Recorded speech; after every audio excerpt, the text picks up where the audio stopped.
저희가 오늘 함께 보실 말씀은 요한복음 11장 28절에서 37절입니다.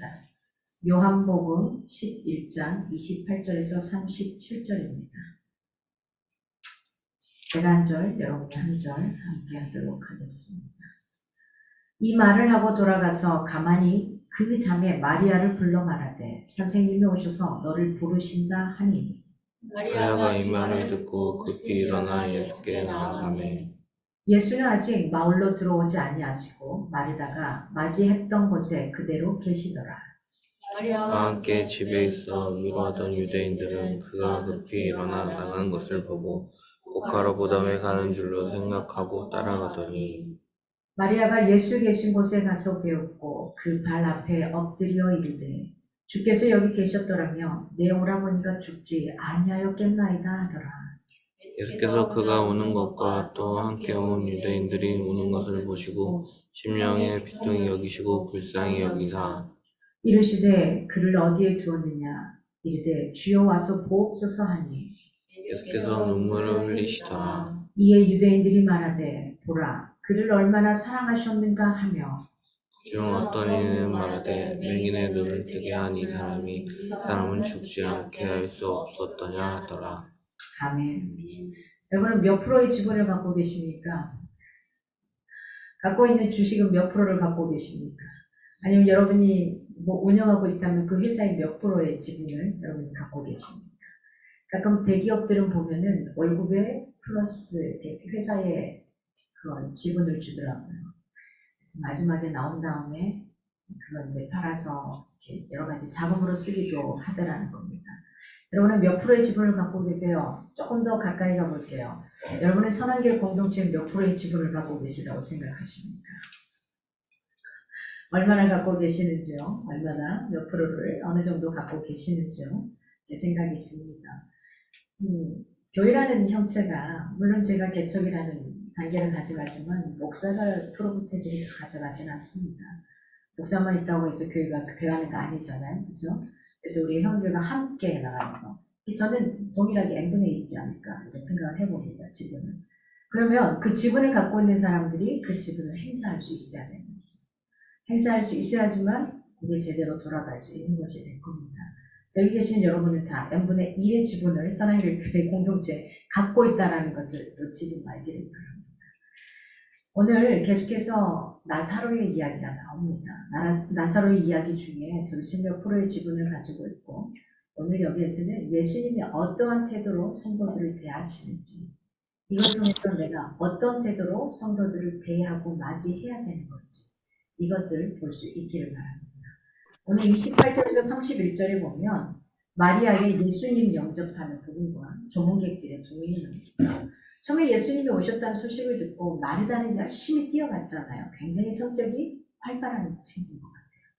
제 친구는 아닙니다만 활발한 사람인 것 같습니다. 그래서 마리다는 막 뛰어가요. 근데 마리아는 가만히 있어요. 좀 약간 내성적이고 소심한 성격일 수도 있을 것 같습니다. 그래서 주님께 은혜 입은 성도는 이웃도 주님께로 함께 은혜 받는 길로 인도해야 하는 거죠. 좋은 거니까 나눠야죠. 안 좋은 거라면 나누지 않아도 되는데 우리는 대부분이 안 좋은 것은 잘 나눠요. 좋은 것은 잘 안 나눠요. 혼자만 가져가려고, 내 가족만 가져가려고 옮겨지는 경우가 굉장히 많더라고요. 28절을 보니까 가만히 마리아를 불러 말하네. 누가 불렀습니까? 마르다가. 이제는 마르다의 시선에서 마리아의 시선으로 옮겨져 갑니다. 이것은 동생 마리아를 생각하고 있는 언니 마르다의 배려를 볼 수 있습니다. 사람들이 몰려들어요. 마리아가 예수님과 개인적으로 만나는 것이 불가능하게 되는 것 같이 보였습니다. 그래서 예수님, 내가 만났던 그 예수님을 마리아도 만나기를 바라는 그 마음에 혼자 독차지하고 싶은 마음도 있었겠지만 그걸 뒤로 하고 예수님과의 둘만의 시간을 마련해 주기 위해서 마리아에게 가서 가만히 그를 불러내는 겁니다. 굉장히 많은 전문객들이 와 있었다 그랬잖아요. 거기에 예수님이 오셨다고 이야기하면은 달려들 사람 많거든요. 그래서 조용히 가만히 불러내는 겁니다. 왜요?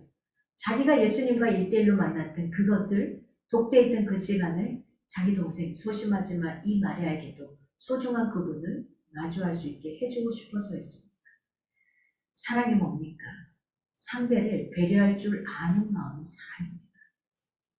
상대를 배려할 줄 모르고 내 것, 내 모양, 내가 원하는 대로 내 마음대로 이건 사랑이라고 표현하기가 어려운 겁니다.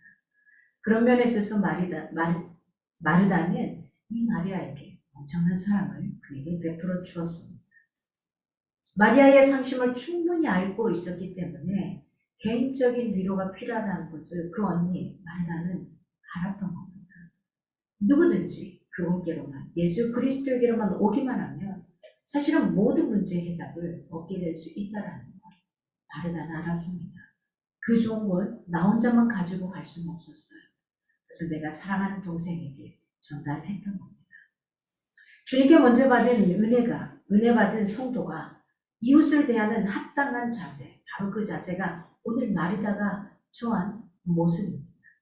마르다는 주님을 뵌 후에 오히려 어떻게 됩니까? 그 슬픔이 기쁨으로 변했습니다. 기쁠 수 없는 상황이었죠. 기쁠 수 없는 상황이었지만 기쁨으로 변해간 걸 봅니다. 그리고 낭망스럽고 밑에 좌절할 수밖에 없는 인생이 희망으로 바뀌었던 겁니다.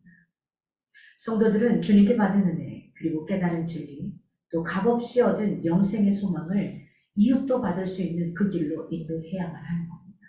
그래서 내가 아니라 그에게 전하는 겁니다. 마르다처럼 사랑의 마음으로 다른 이들을 대하고 주님이 그들도 사랑한다는 그 진리를 전해 주어야만 합니다. 그래서 그들로 하여금 주님께로 가게 만들어야만 합니다. 이것이 뭡니까? 우리가 지금 하고자 하는 전도입니다. 이게 뭡니까? 우리가 실천하고자 하는 사랑의 실천의 모습, 이웃 초청하는 날을 맞이하는 것과 같습니다. 우리는 다음 주에 추수감사절 감사 예배와 함께 그리고 이웃 초청 주일을 가져갑니다. 그리고 우리 교회가 만들어진 지 1년, 정식으로 태동한 지 1년, 1년이 되면서 저와 여러분이 할 일은 뭡니까? 우리의 배부름이 아니죠. 이 좋은 하나님을 어떻게 전해야 될지 모르지만 우리가 전할 수 있는 그 폭으로 이들에게 전하고자 하는 거죠. 그게 바로 초청하는 행위입니다. 가장 좋은 거기 때문에 혼자만 좋은 걸 먹는 게 아니잖아요.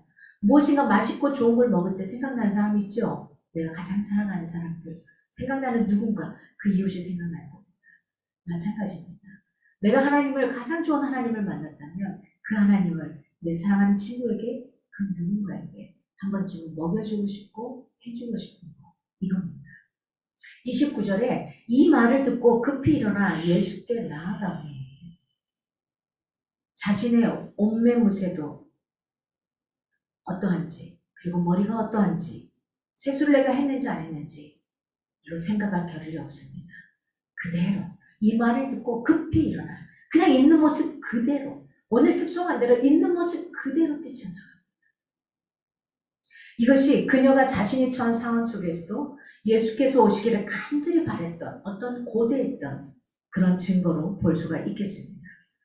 진짜의 그리스도인, 진정한 그리스도인, 예수 중심으로 사는 사람의 모습은 바로 이런 겁니다. 그렇잖아요. 내가 생각하는 폭에 이게 진짜 진리라고 생각하면 그 시간 안에 가야 된다고 생각하면 어떡합니까? 옷이 반바지인지 슬리퍼인지 맨발인지 상관이 없는 거예요. 그 시간 안에 들어가기 위해서 세이프하기 위해서 살아남기 위해서 그저 뛰어가지 않겠습니까? 바로 마리아가 그렇게 했던 겁니다. 저와 여러분에게 이런 자세가 필요합니다. 저도 언젠가 좀 어렸을 때 중고등학교 때 딱 교회를 한 번 지각해봤습니다. 딱 한 번 지각해봤습니다. 근데 그 딱 한 번의 지각이 7시 반 예배였는데요. 어린 예배가 끝나는 시간에 교회에 도착하는 거죠.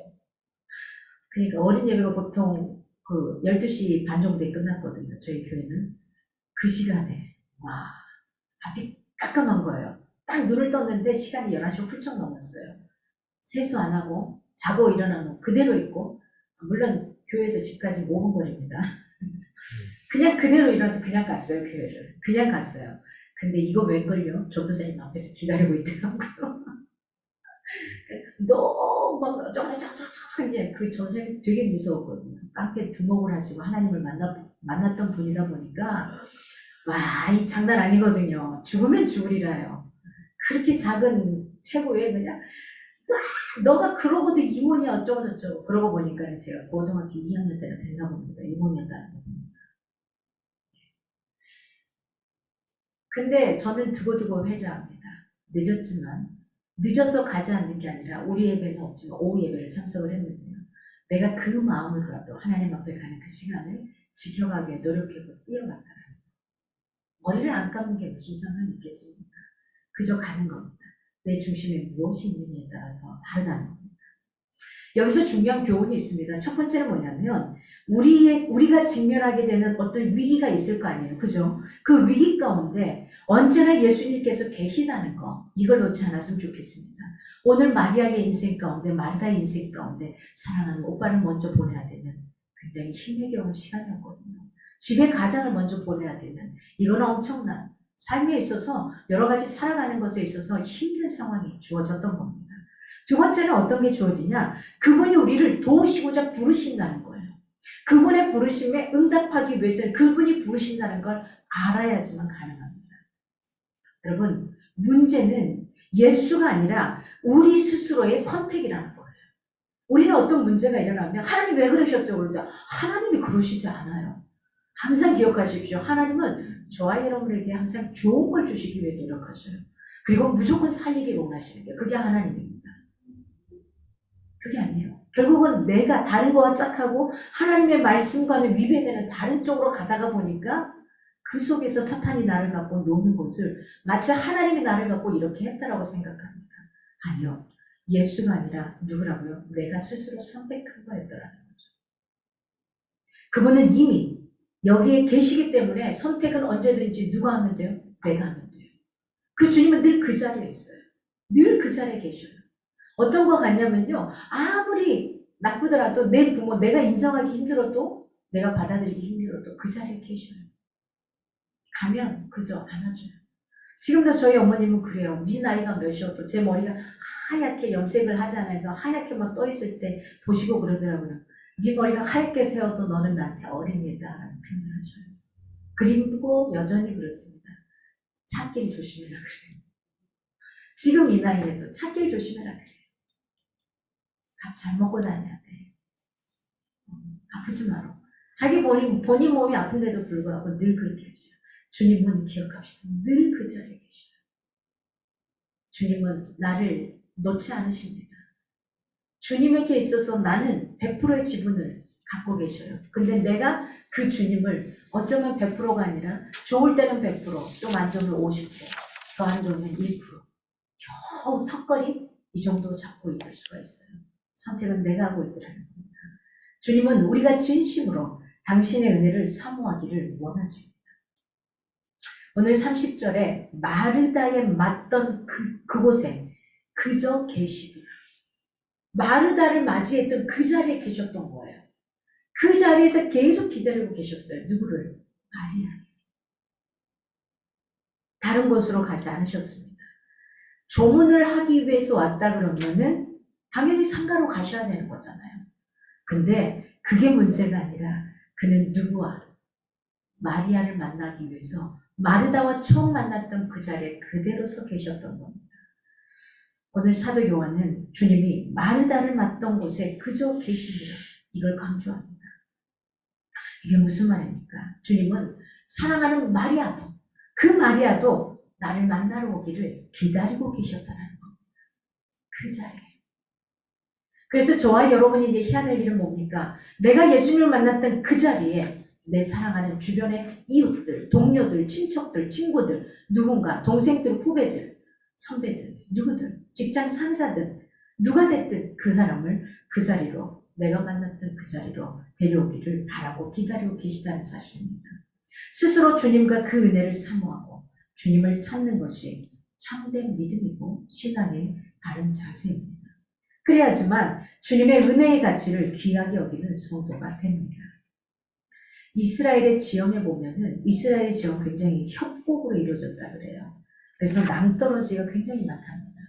그래서 그 양들을 치잖아요. 양들을 치면은 그 낭떠러지 근처에 풀을 먹이려고 어린 양을 자주 이렇게 데리고 가는데 이탈을 한대요, 양들이.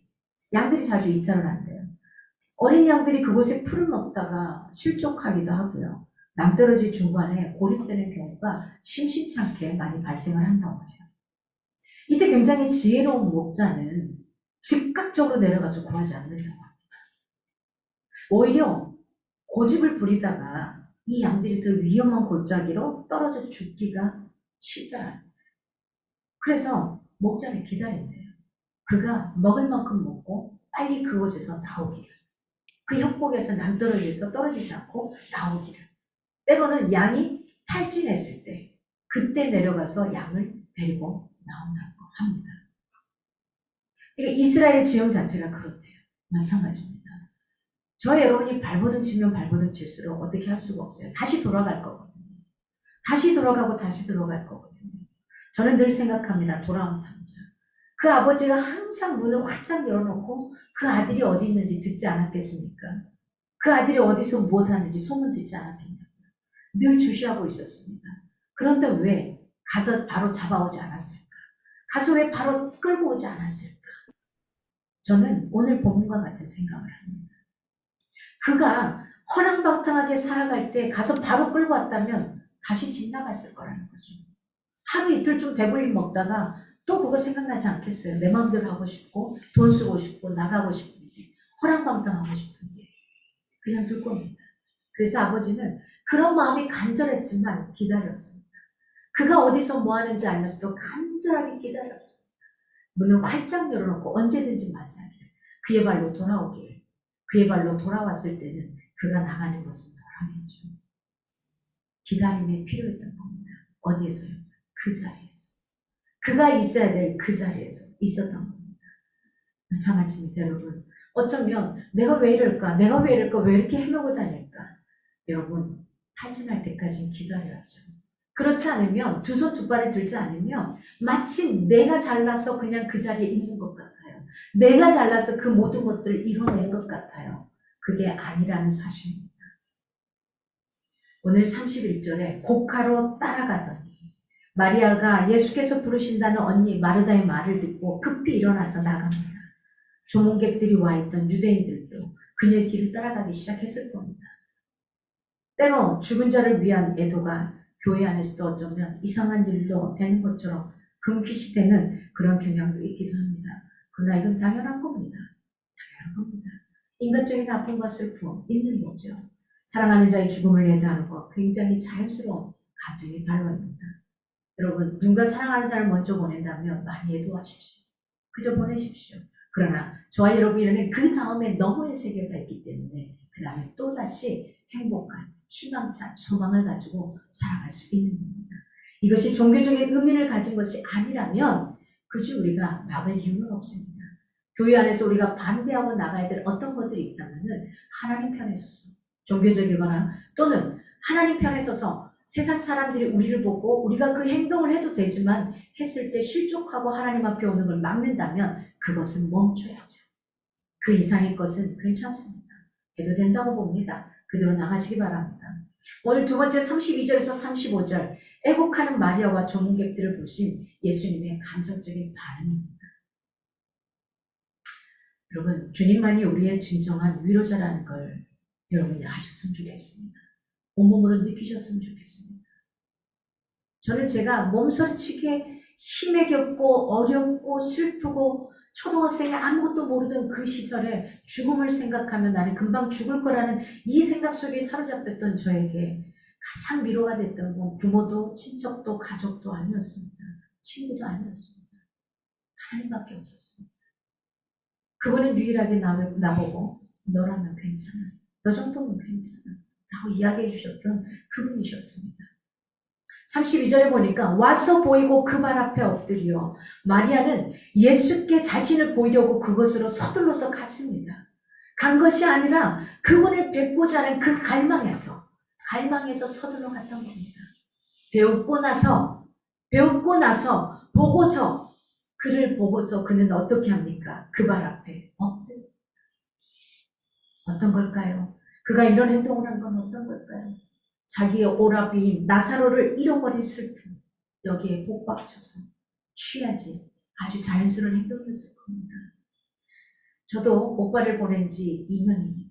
마지막 그 순간을 보지 못했던 그 순간이 2년. 이 2년이란 시간이 흘러버렸습니다. 근데 그 2년이란 시간 동안 올해는 언제 돌아가셨는지도 기억을 하지 못했습니다. 엄마의 병원에 계시는 그 순간을 왔다 갔다 하다가 병원에 있는 순간 오늘 오빠의 길이란 소리를 듣고 살았습니다. 그렇습니다. 우리를 위로해 줄 수 있는 것, 사람의 위로는 진정한 위안이 되지 못합니다. 슬픔의 상처 온전히 치유해 주지 못합니다. 어떻게 무엇을 대신해 줄 수 있겠습니까? 사랑하는 사람이 위로해 주는 그 위로도 뭐가 있다는 걸 기억하십시오. 한계가 있습니다. 주님은 말로만 위로해 주는 사람만은 다릅니다. 실제로 나와 함께 울어주셨습니다. 나와 함께 가슴을 쓸어주셨습니다. 그리고는 내 안에 있던 불행의 원인들을 제거해 주시기 시작합니다. 진정한 위로가 제 안에서 일어나기 시작했던 겁니다. 제가 왜 이 피아노를 칠 수 있느냐? 지금도 키밖에는 못 칩니다만은 이 피아노를 쳤던 게 입으로 찬양을 하고 싶었습니다. 이 피아노를 치지 못했습니다. 근데 입으로 찬양을 하면서 찬양을 통해서 하나님이 저에게는 엄청난 은혜를 주셨습니다. 그 속에서 위로를 받고 그 속에서 눈물구멍을 흘리고 그 속에서 통곡을 하고 이렇게 했던 게 찬양이었습니다. 저를 위로해주고 손잡아주시고 사랑으로 품어주셨던 거 그게 바로 찬양이었습니다. 그 전에는 부는 악기를 했었습니다. 디지털 호른이라고 색스폰 소리를 내는 악기였습니다. 근데 그 입술로 악기를 내니까 노래를 할 수가 없잖아요. 그래서 제가 이 피아노를 치기 위해서 노력을 했던 겁니다.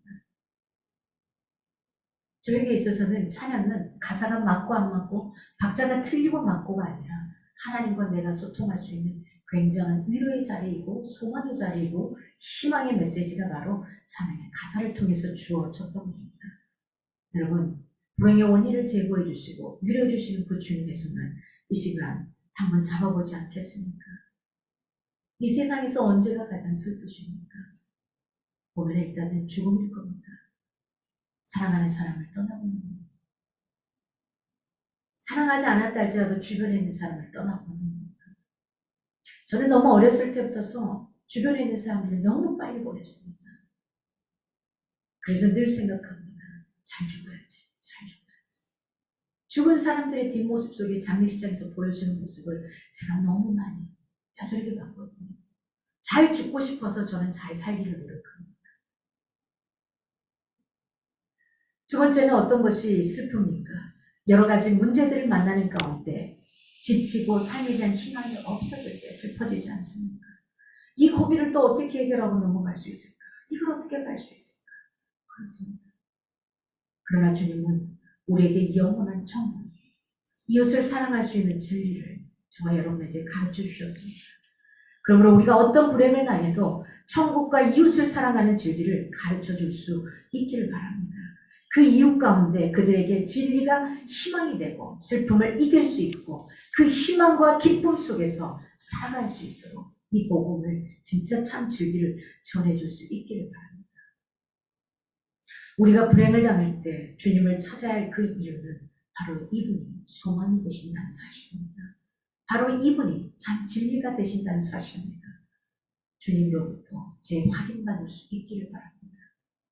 나만 좋은 걸 가져가지 않기를 바랍니다. 인간의 불신이 주님을 분노하게 하고 슬프게 만듭니다. 주님은 우리를 민망히 여겨 주십니다. 33절에 심령의 통분히 여기시고 민망히 여기사 예수께서 마리아가 슬피 울며 조문객들도 오는 것을 보시고 그 마음속 깊이 탄식하셨습니다. 격렬하게 그 마음이 흔들렸다라는 걸 묘사하고 있는 겁니다. 그러고 내가 사랑하는 나사로 그 형제를 떠나보내는데 왜 슬프지 않겠습니까? 이 부분을 33절을 원어로 보면은 예수께서 끓어오르는 분노를 속으로 사기신다, 이 모습을 묘사하고 있다고 해요. 마음속에서부터 부지불식간에 신음소리를 내는 것과 같은 깊은 탄식의 감정이 예수를 사로잡았던 것을 볼 수 있습니다. 제가 중학교 2학년 때인가요? 1학년 때인가? 중학교 2학년 때인 것 같습니다. 중학교 2학년 때 저희 모교에 사모님이 수요일날 예배에 신방 갔다 오시다가 교통사고로 그 자리에서 즉사하셨습니다. 교회적으로는 굉장히 슬픔이었습니다. 그런데 담임 목사님이 저에게 눈물을 한 번도 보이지 않으시고 그저 웃으면서 맞이해 주셨습니다. 그런데 뒤에 알고 보니까 우리를 맞이하고 방에 들어가서 홀로 오시고 통곡하고 나오셔서 또 성도들에게는 웃으면서 오히려 성도들을 위로해 주시고 그렇게 가셨던 그 모습을 저는 잊을 수가 없습니다.